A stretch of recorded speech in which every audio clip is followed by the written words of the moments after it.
speaker is Sanjay. Sanjay is again from UCSD. He's done a lot of work in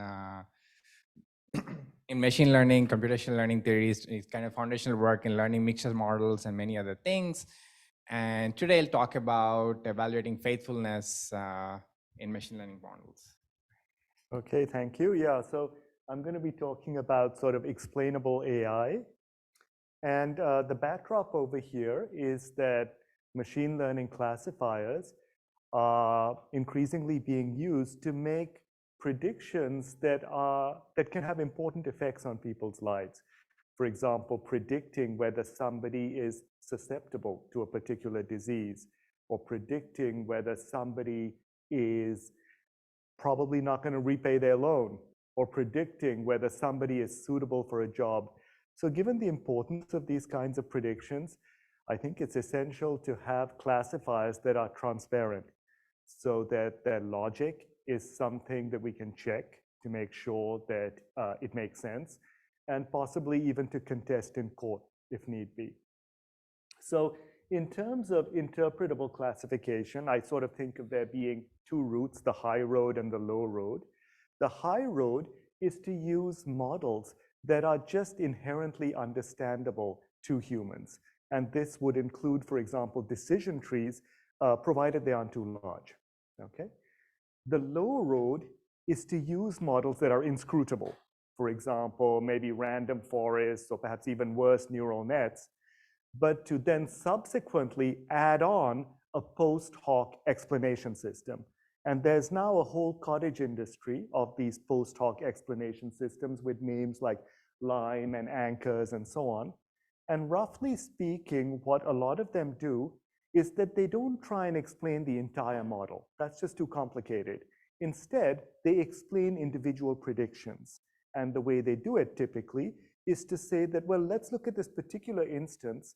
In the neighborhood of that instance, in a small ball around it, this model that's overall very complicated is actually quite simple in that small neighborhood.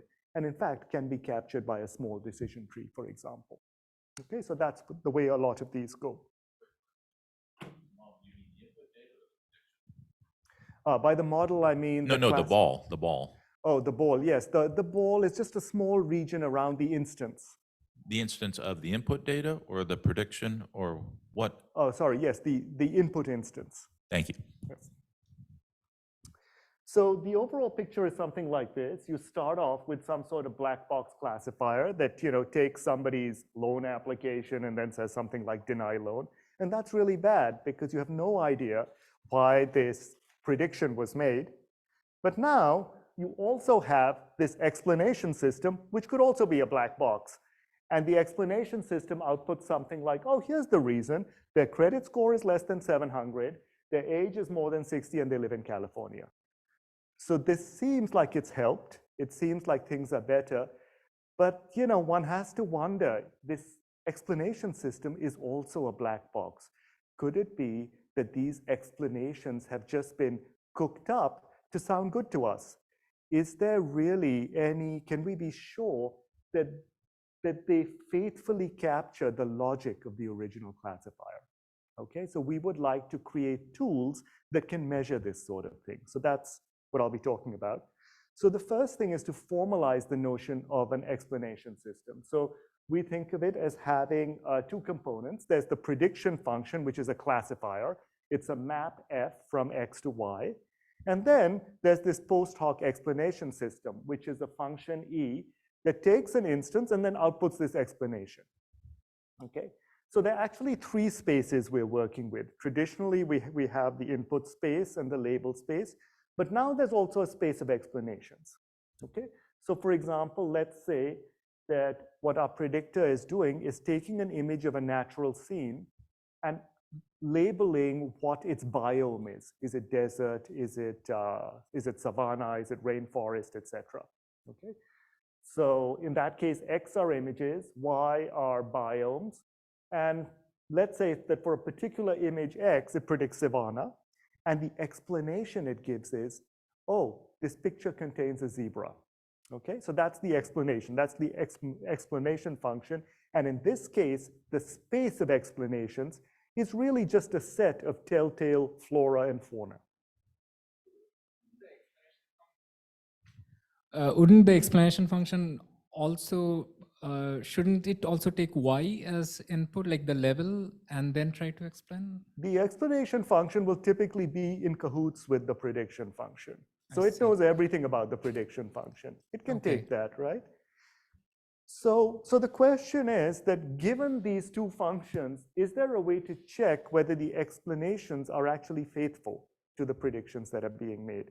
And so what we did was to look at two ways in which faithfulness could fail, okay? So two types of violation, two things to look out for. So the first is, so suppose we have an instance on which the prediction is y and the explanation is pi. One type of violation is that there's some other instance on which the same explanation is given but a different prediction. That would be bad. And the other one is where there's another instance to which the same explanation applies, but a different prediction is made and a different explanation is given. Okay, and so let me give you an example of that. So going back to the loan application example, let's say John comes along and the system says reject for him. And the explanation is, oh, his age is greater than 60 and his credit score is less than 700. Okay, fine, that's the explanation. But now somebody else comes along who has a credit score of 650 and age 65, but she gets accepted. Okay, so the prediction on her is accept, and the explanation given is that, oh, her score is greater than 600 and her sex is female. Okay, so the first explanation applied in the second instance, but a different prediction was made and a different explanation was given. And so this would be a bad thing, okay? So we want to be able to detect these kinds of violations. How much time do I have? Oh, okay, sorry. So we define these two notions of consistency and sufficiency. Consistency just says that if the same explanation is given, the same prediction should also be given. And all this means is that basically there's a decoder from explanations to labels. Given the explanation, you can actually say what the label is. There's this decoding function. The second is a notion of sufficiency, which says that if we've seen an explanation before and it applies to a new instance, then the same label should be given, even if a different explanation was proposed. Okay, and so the second one is the one that's a little bit more subtle, and we call it sufficiency. So that means the explanations are sufficient for predicting the labels. So ideally, we would want these to just apply 100% across the board. But given the current state of post hoc explanation systems, which is pretty dismal, that's too much to hope for. So instead, we have measures of the extent to which these apply, to the extent to which these are true. So for consistency, for example, you can say, look at the underlying distribution on instances. For example, the distribution of real-world test instances.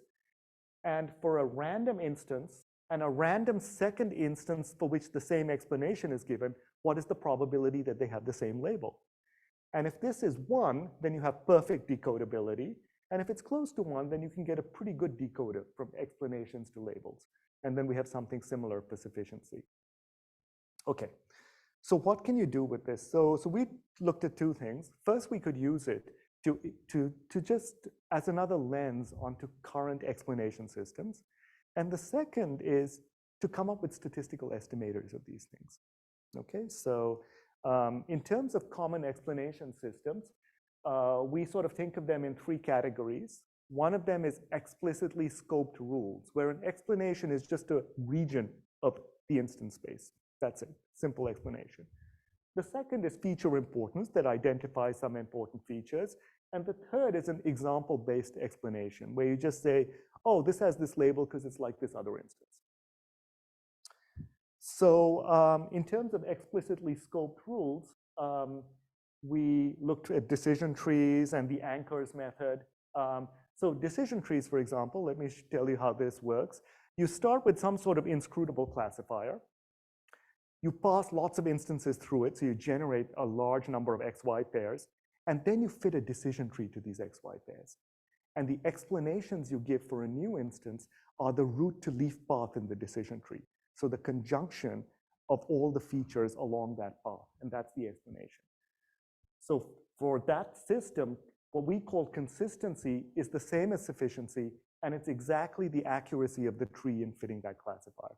And so in this way, we went through a bunch of common explanation systems and saw that this gives a nice lens for analyzing them. So the thing we ended with was to look at what I sort of consider the future scenario, which is where we'll just have to deal with black box classifiers and explanation systems. Something is making predictions, something's trying to explain them, and we have to come up with external tools to try and assess the quality of these things. And so we've developed some statistical estimators for consistency and sufficiency, and they work in the case of a discrete explanation space. And so I won't go into the details, but it turns out that the sample complexity is proportional to some notion of the effective size of the explanation space. Okay? So what we're working on now is to look at more general explanation spaces where the space could be huge or even continuous. Okay, so I'd like to end by thanking my co-authors, Michal Moshkowitz and Nave Frost. Thanks.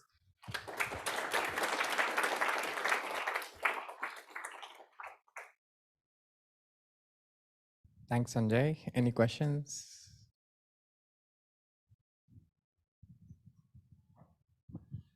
Just curious, how large is the explanation space and how is it mapped?